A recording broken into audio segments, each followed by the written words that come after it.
ಹಗಲು ರಾತ್ರಿ ಭೇದ ಇಲ್ಲದೆ ಜೋಡಿಗಳನ್ನು ಹಿಡ್ಕೊಂಡು ಬಂದು ಅಲ್ಲಿ ಕೊಟ್ಟು ಪಿಕಾಸಿ ಹಾರಗಳನ್ನು ಬಳಸಿ ಮರಳನ್ನ ಸಾಗಿಸ್ತಾ ಇರುವವರು ಯಾರು ಅಂತ ಪೊಲೀಸರಿಗೂ ಗೊತ್ತಿದೆ, ಕಂದಾಯ ಇಲಾಖೆಗೂ ಗೊತ್ತಿದೆ, ಗಣಿ ಇಲಾಖೆಗೂ ಗೊತ್ತಿದೆ.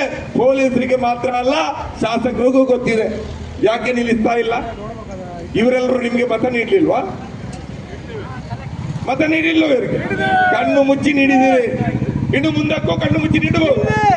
ಆದ್ರೆ ನೀವು ಅವರಿಗೆ ಕಣ್ಣು ಮುಚ್ಚಿ ಅಲ್ದಿದ್ರು ಕಣ್ಣು ತೆರೆದಾದ್ರೂ ಕೂಡ ನ್ಯಾಯ ಕೊಡಬೇಕು ಅಂತ ನಾವು ನಿಮ್ಮಲ್ಲಿ ಶಾಸಕರಲ್ಲಿ ವಿನಂತಿಯನ್ನ ಮಾಡ್ತಾ ಇದ್ದೀವಿ.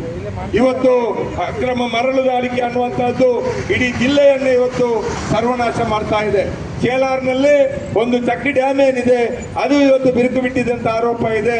ಪಾವಂಜೆಯಲ್ಲಿರುವಂತಹ ಸೇತುವೆ ಬಿರುಕು ಬಿಟ್ಟಿದೆ ಅಂತ ಆರೋಪ ಇದೆ.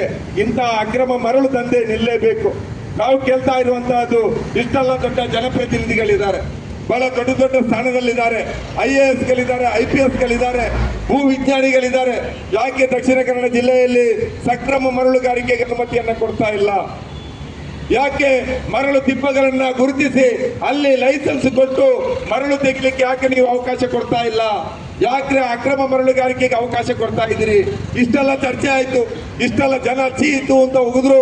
ಮಾಧ್ಯಮಗಳು ಕೂಡ ಸರಣಿಯಾಗಿ ಸುದ್ದಿಗಳನ್ನ ಮಾಡಿದ ಮೇಲೂ ಕೂಡ ದಕ್ಷಿಣ ಕನ್ನಡ ಜಿಲ್ಲೆಯಲ್ಲಿ ಇನ್ನೂ ಕೂಡ ಸಕ್ರಮ ಮರಳುಗಾರಿಕೆಗೆ ಅನುಮತಿ ಕೊಡುವಂತ ಕೆಲಸವನ್ನ ಸರ್ಕಾರ ಯಾಕೆ ಮಾಡಲಿಲ್ಲ? ಜಿಲ್ಲೆಗೊಬ್ಬರು ಉಸ್ತುವಾರಿ ಸಚಿವರಿದ್ದಾರೆ. ಏನ್ ಕೆಲಸ? ವಾರಕ್ಕೊಂದ್ಸಲ ಬರುವುದು, ವಿಮಾನ ನಿಲ್ದಾಣದಲ್ಲಿ ಇಳಿಯೋದು, ಮಂಗಳೂರಿಗೊಂದು ರೌಂಡ್ ಹೊಡೆಯೋದು, ಕಂಬಳ ಇದ್ರೆ ಕೈಯಲ್ಲೊಂದು ಬೆತ್ತ ಹಿಡಿದು ಕಂಬಳಕ್ಕೆ ಚಾಲನೆ ಕೊಡೋದು, ಹುಲಿ ಕುಣಿತಾ ಇದ್ರೆ ಹುಲಿ ಕುಣಿತದಲ್ಲಿ ಭಾಗವಹಿಸೋದು, ಉತ್ಸವ, ನೇಮ, ಕೋಲ, ಉರುಸುಗಳಿಗೆ ವಿಸಿಟ್ ಮಾಡೋದು, ತಮ್ಮ ಹಿಂಬಾಲಿಕರ ಜೊತೆ ಮಧ್ಯಾಹ್ನ ಒಳ್ಳೆಯ ಭರ್ಜರಿ ಮೀನೂಟ ಮಾಡಿ ಮತ್ತೆ ವಾಪಸ್ ಹೋಗ್ಲಿಕ್ಕೆ ಉಸ್ತುವಾರಿ ಸಚಿವರು. ನಾವು ಕೇಳ್ತೀವಿ, ಉಸ್ತುವಾರಿ ಸಚಿವರು ಅದಕ್ಕಿರೋದ? ಯಾಕೆ ನೀವು ಇದನ್ನು ಗಂಭೀರವಾಗಿ ತೆಗಿತಾ ಇಲ್ಲ? ಎರಡೆರಡು ಬಾರಿ ನೀವು ಗುರುಪುರದ ಆ ಪೊಳಲಿ ಅಡ್ಡೂರು ಸೇತುವೆಯನ್ನು ವೀಕ್ಷಣೆ ಮಾಡ್ಲಿಕ್ಕೆ ಹೋದ್ರಿ. ಉಸ್ತುವಾರಿ ಸಚಿವರೇ ಬಾಯಿ ಬಿಟ್ಟು ಹೇಳಿದ್ರಿ, ಸೇತುವೆ ಸುತ್ತ 500 ಮೀಟರ್ನಲ್ಲಿ ಈ ಅಕ್ರಮವಾದಂತಹ ಮರಳುಗಾರಿಕೆ ಮಾಡ್ತಾ ಇರೋದ್ರಿಂದ ಸೇತುವೆಗಳು, ಪಿಲ್ಲರ್ಗಳು ದುರ್ಬಲ ಆಗ್ತಾ ಇದೆ, ಅವಕಾಶ ಕೊಡಬೇಡಿ ಅಂತ. ಯಾರಿಗೆ ಹೇಳ್ತಾ ಇದ್ದೀರಾ ಅವಕಾಶ ಕೊಡಬೇಡಿ ಅಂತ? ಕೇಳಿ ನಿಮ್ಮ ಪೊಲೀಸ್ ಕಮಿಷನರ್ ಅನ್ನ, ಯಾಕೆ ನೀವು ಅವಕಾಶ ಕೊಟ್ಟಿದ್ದೀರಿ ಅಂತ. ಕೊಟ್ಟವರ ಮೇಲೆ ಕ್ರಮ ತಗೊಳ್ಳಿ. ಒಂದು ಪರಿಸರದ ಬಗ್ಗೆ ಯಾವ ರೀತಿ ಅಕ್ರಮ ಮರಳುಗಾರಿಕೆ ಆಗಿದೆ ಅನ್ನುವಂಥದ್ರ ಬಗ್ಗೆ ಒಂದು ಸತ್ಯಶೋಧನಾ ಸಮಿತಿ ಮಾಡಿ. ನಿಮ್ಮ ಸಮಿತಿಗಳೆಲ್ಲ ಲೆಕ್ಕಕ್ಕೂ ಇಲ್ಲ, ಆಟಕ್ಕೂ ಇಲ್ಲ. ಕಳೆದ ಮಳೆಗಾಲದಲ್ಲಿ ಬಂದರು, ನಮ್ಮ ತಿರುವೈಲ್ ಹತ್ರ ವಾಮಂಜೂರಿನ ಮುಂದೆ ಭೂ ಕುಸಿತ, ಗುಡ್ಡ ಕುಸಿತ ಆಗ್ತಾ ಇರೋದ್ರ ಬಗ್ಗೆ ಒಂದು ಸಮಿತಿಯನ್ನು ಮಾಡಿದ್ರು. ಎಲ್ಲ ಇತ್ತು ಸಮಿತಿ? ಎಲ್ಲ ಇತ್ತು ವರದಿ? ಈ ವರ್ಷದಲ್ಲಿ ಮತ್ತೆ ಮಳೆಗಾಲದಲ್ಲಿ ಕುಸಿಲಿಕ್ಕೆ ಶುರುವಾದ್ರೆ ಮತ್ತೊಂದು ಸಮಿತಿ. ಕಡಲ್ ಕೊರತೆ ಸಂದರ್ಭದಲ್ಲಿ ಕಡಲಿಗೆ ಕಲ್ಲಾಕಿದ ರೀತಿಯಲ್ಲಿ ಈ ರೀತಿಯಲ್ಲಿ ಆರೋಪ ಬಂದಾಗೊಂದು ಸಮಿತಿ ಮಾಡೋದು, ಮತ್ತೆ ಗಾಢ ನಿದ್ರೆಗೆ ಹೋಗುವಂತಹದ್ದು ಇವತ್ತು ಇಲ್ಲಿಯ ಚಾಳಿ ಆಗಿದೆ. ಅದಕ್ಕೆ ನಾವು ಅವಕಾಶ ಕೊಡುವುದಿಲ್ಲ. ಗಟ್ಟಿ ಕುದುರು ಮತ್ತು ಕೊಟ್ಟಾರಿ ಕುದುರುವಿನ ಜನತೆ ಜೊತೆ, ಅಲ್ಲಿಯ ನಿವಾಸಿಗಳ ಜೊತೆ ನಾವೆಲ್ಲ ಇದ್ದೇವೆ.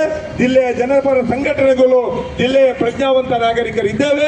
ಅಕ್ರಮ ಮರಳುಗಾರಿಕೆ ನಿಲ್ಲೇಬೇಕು. ದಕ್ಷಿಣ ಕನ್ನಡ ಜಿಲ್ಲೆಗೆ ಒಂದು ಸಕ್ರಮವಾದಂತಹ ಮರಳು ನೀತಿ ಬರಬೇಕು.